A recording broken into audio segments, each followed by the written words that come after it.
오늘 36절을 보면 며칠 후에 바울이 바나바에게 얘기를 합니다.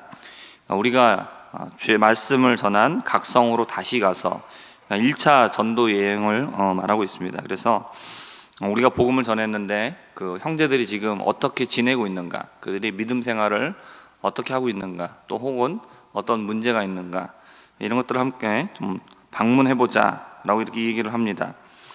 그래서 이제 2차 전도 여행을 이제 계획을 하게 되는 거죠. 그러니까 바울은 복음의 씨를 뿌리고 나서 그 다음에 내버려 두는 것이 아니라 어떻게 자라고 있는가 이거 살펴보려고 했습니다. 그러니까 목자의 마음인 것이고 또 아버지의 마음인 것이죠. 그래서 복음을 전하고 또 이렇게 살펴보고 우리도 마찬가지입니다. 전도하고 나면 그걸로 끝이 아니라 어떻게 믿음 생활이 잘 되고 있는지, 혹시 어려운 것은 뭐가 있는지 돌아볼 수 있는 그런 것들이 필요한 것이죠. 바울과 바나바는 2차 전도 여행을 가자라는 것에는 한마음이 됩니다. 근데 이제 오늘 마가라고 하는 요한을 데리고 가는 이 문제에서 갈등을 빚게 됩니다. 여기에 나오는 마가는 로마식 이름이고 요한은 유대식 이름입니다. 근데 우리가 이 사람을 이제 마가 요한이다 이렇게 보통 이 얘기를 많이 하는데 이 사람은 바나바의 조카이기도 하고요. 그리고 이 마가의 다락방은 예수님께서 최후의 만찬을 하셨던 곳입니다. 그리고 이곳에서 오순절 교회가 시작이 되게 됩니다. 그는 어려서부터 신실한 신앙생활을 했던 것으로 우리가 추정을 하고 있습니다. 요한은 1차 전도 여행 중에 위험하고 고된 그런 전도 여행 가운데서 도중에 이탈을 하게 됩니다.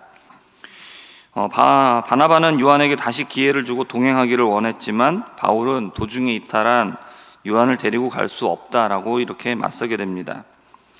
다메섹에서 예수님을 만난 뒤에 회심하고 하자마자 목숨 걸고 담대하게 복음을 전하기 시작한 이 바울의 생각에는 도중에 이렇게 이탈한 요한을 전도팀을 데려가면 전도팀을 어렵게 하고 또 같은 행동을 할 수도 있어서 전도에 방해가 될 수 있다 생각을 했을 것입니다.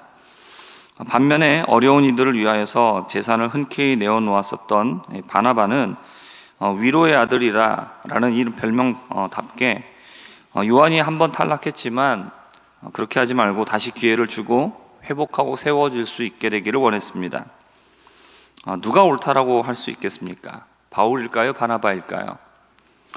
이거는 누가 옳고 누가 그르다라고 말을 할 수가 없습니다. 이건 바울도 맞고 바나바도 맞습니다. 바울의 입장에서는 요한처럼 도중에 나는 힘들다, 어렵다, 무서워서 못하겠다 이렇게 가버리면 다른 사람들의 힘도 빼는 것이고, 그렇기 때문에 전에 그렇게 했으니까 이번에 데려갈 수 없다 라고 말하는 것도 맞습니다. 하지만 바나바도 맞습니다. 어떻게 모든 사람이 다 바울처럼 단 한 번에 전적으로 변화되고 또 모든 사람이 전부 다 한 번에 목숨 걸고 복음 전하는 자가 될 수가 있겠느냐? 한 번 실패했다고 내친다면 세워질 수 있는 사람은 과연 누구냐? 이것도 다 맞습니다.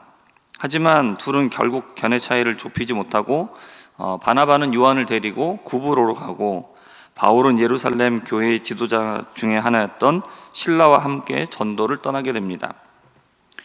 나중에 성경을 연구하는 사람들에 의하면 10년의 시간이 지나고 나면 이 마가 요한은 로마 옥중에 있는 바울을 돕고 좋은 협력자가 되었다라고 합니다.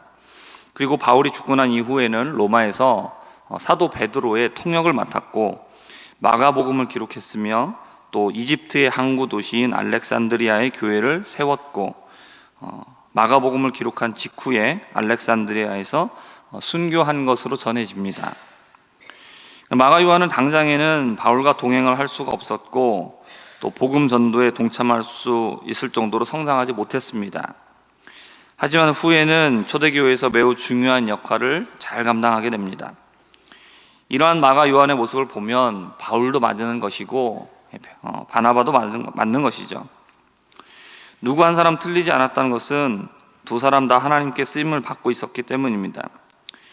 이 둘의 주장은 인간적인 견해를 따르는 것이 아니라 하나님은 그 사람의 성격과 성향을 가지고 사용하시고 있는 겁니다. 그렇기 때문에 한번 이렇게 잘못했으니까, 그렇게 탈락했으니까 데려갈 수 없다라고 말하는 것, 아니면 한 번 더 기회를 주어야 된다, 계속해서 기회를 주어야 된다, 이것은 누가 맞고 틀리냐 이렇게 말을 할 수가 없는 것이죠. 마가 요한에게는 당장 성숙할 시간이 필요했고, 또 그렇기 때문에 지금 당장 복음을 위하여서 목숨 걸고 함께 나가기는 어려운 점이 있었습니다. 그렇기 때문에 마가 요한은 배제됩니다. 그러나 나중에 잘 준비되었을 때는 누구보다도 훌륭하게 복음을 감당했습니다. 이것은 우리도 마찬가지입니다. 지금 당장의 모습만 놓고 잘한다 못한다 판단하는 것은 성급한 판단이 될 수 있습니다. 하나님의 관점에서는 아직은 더 성숙하고 영글어야 되는 것이죠. 아예 싹이 없는 건 아니라는 겁니다. 그렇기 때문에 우리는 하나님의 관점으로 다른 사람들을 볼 수 있게 해달라고 기도해야 됩니다. 그럼에도 불구하고 우리는 다 판단할 수가 없습니다. 그래서 하나님께서 우리의 판단과 결정이 오직 하나님의 뜻대로 되도록 기도해야 합니다. 그리고 당장 쓰임을 받지 못했다라고 해서 낙심하거나 좌절할 것도 아닌 것입니다. 왜냐하면 각자에게 대한 하나님의 시간은 다 다르기 때문입니다. 바울은 전도 여행을 하면서 아시아로 가려고 했습니다. 하지만 계속하여 성령께서 길을 막으십니다. 하나님의 복음을 전하고자 하는데 하나님의 성령이 막으신다. 이것을 우리가 어떻게 이해해야 되겠습니까? 계속해서 길을 막으시니까 바울의 일행은 드로아까지 내려오게 됩니다. 그때의 밤에 마게도냐 사람이 환상 중에 나타나서 우리를 건너와서 도우라라고 이야기를 하는 그 모습을 봅니다. 바울은 이 환상이 하나님께서 자신들로 하여금 마게도냐로 건너가서 복음을 전하라고 하시는구나 라는 하나님의 뜻으로 알고 마게도냐로 가게 됩니다. 우리가 하나님의 뜻대로 할 때에 일이 풀리지 않을 때가 있습니다. 오히려 답답한 상황을 만나게 되죠. 그러면 우리는 굉장히 당황스럽습니다. 왜냐하면 하나님의 일을 하는데 하나님께서 길을 안 열어주셔요. 그리고 또 조급해질 수도 있습니다. 그리고 우리가 무엇을 잘못하고 있는 것은 아닌가라는 생각을 할 수도 있는 것이죠. 하지만 하나님께서 하나씩 문을 막으시는 것은 결국은 어떤 것이 될 수 있느냐, 여러 가지 것들 중에서 선택지를 줄이시는 거죠. 그래서 하나님의 뜻이 무엇인지 정확하게 알게 하시는 하나님의 방법이 된다라는 겁니다. 우리가 사지선다, 오지선다 이렇게 시험을 보면, 그러니까 보면서 한 번에 답이 딱 안 나올 때는 어떻게 합니까? 그 중에서 보면서 아닌 것들을 하나씩 지워 나가죠. 그러면 답이 나와요. 그런 것과 마찬가지라는 겁니다. 하나님은 바울이 이방인 전도를 위한 복음 전도자로 삼으셨습니다. 그래서 아시아로 갈 수도 있었습니다. 그러나 하나님의 뜻은 먼저 마게도냐로 건너가는 것입니다. 그렇기 때문에 하나님께서는 아시아로 가려고 계획한 사도 바울을 막으시고, 그렇게 드로아까지 오니까 환상을 보여주셔서 하나님의 분명한 뜻을 알게 하셨습니다. 그렇게 건너간 빌립보에는 하나님을 경외하는 자주장사 루디아가 있었습니다. 우리들이 진실로 하나님의 뜻을 이루기를 원한다면 당장 길이 보이지 않아도 우리는 그것 때문에 너무나 많은 걱정하지 않아도 됩니다. 루디아는 바울이 전하는 말씀을 듣고 마음을 열어 바울을 따르며 그의 집을 제공하여 복음 전파의 협력자가 되었습니다. 그러니까 하나님의 뜻대로 가니까 하나님께서 예비한 사람들을 만나게 해주시더라는 것이죠. 당장에 보이는 길이 닫혀 있는 것처럼 보인다 해도 그것은 하나님께서 길을 막으신 게 아니라 하나님께서 우리를 인도하시고 그리고 준비해 주시고 있는 과정이라는 겁니다. 그렇기 때문에 그런 상황 속에서도 우리는 어떠한 일을 하면 되느냐, 우리에게 맡겨진 일, 그러니까 바울에게는 뭐죠? 복음을 전하는 일인 거죠. 그 일을 계속해서 감당하면 된다라는 것입니다. 바울은 바울대로, 바나바는 바나바대로 복음에 헌신했습니다.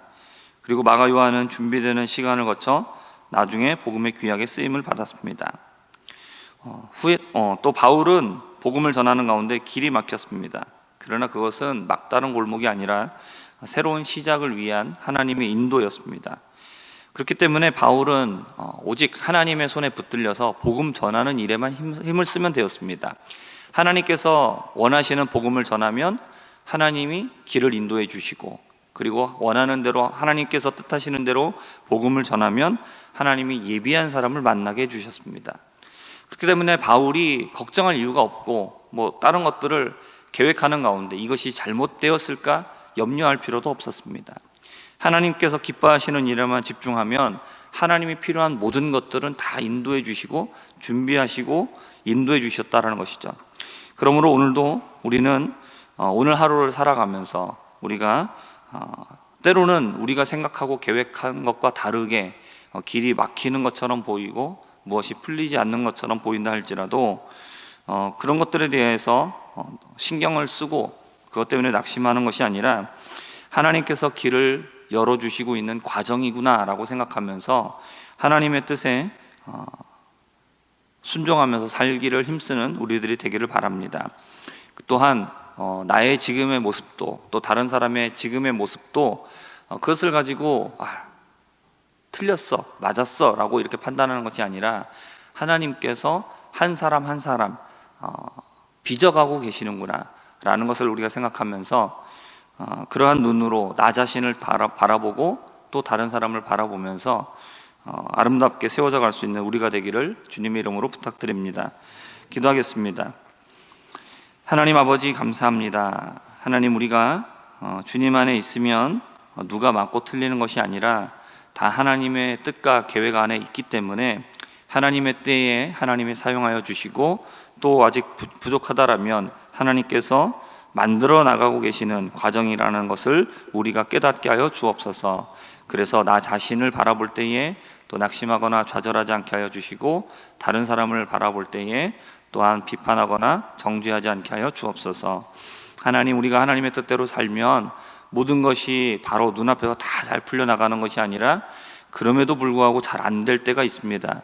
그러나 그것은 막히고 끝나는 것이 아니라 하나님께서 다른 길을 인도해 주시기 위하여서 다른 문을 열어주시기 위한 하나님의 계획과 또 하나님의 인도하심이 있다는 사실을 기억하면서 지금 맡겨져 있는 나의 일에 충실할 수 있는 우리 모두가 되게 하여 주옵소서. 감사드리며 살아계신 예수님의 이름으로 기도합니다. 아멘.